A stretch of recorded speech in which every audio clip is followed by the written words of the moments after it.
Hi, and welcome back to the Sugar Hero channel. I'm Elizabeth LeBeau, and today I'm going to show you how to make these cute little Oreo icebox cakes. This is a super easy, no-bake dessert, so it's perfect for summer when you don't want to do a lot of work or turn on the oven. Here's how you do it. Of course, we start with Oreo cookies, and we're going to scrape out the cream filling because we will be layering these with our own superior cream filling. Once all the cookies are prepped, combine 6 ounces of cream cheese and 2 ounces of powdered sugar in a mixer, and mix them together until they're smooth and creamy. Stop the mixer and add a teaspoon of vanilla extract and 2 cups of heavy cream. Whip everything together on medium-high speed until the cream is dense and thick and holds beautiful firm peaks when you remove the whisk. I like to make these in single-serving containers that hold about a half cup.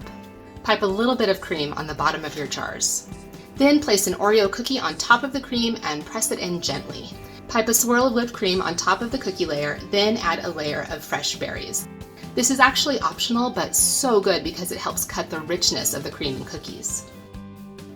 Then just keep repeating the process, adding a layer of cookies, then cream until you've reached the top of the cups. Depending on the size of your glasses, you may need to break apart a second cookie just so you fill all the blank space around the edges.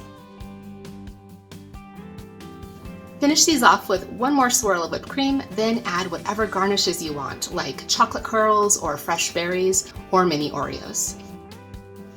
Now the hard part, you need to refrigerate these for at least 4 to 6 hours so the cookies soften and get a cake-like texture. That's what makes them so delicious.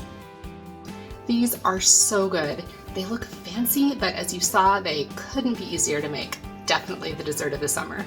Thank you so much for watching. Don't forget to like and subscribe for more fun dessert recipes. Happy eating!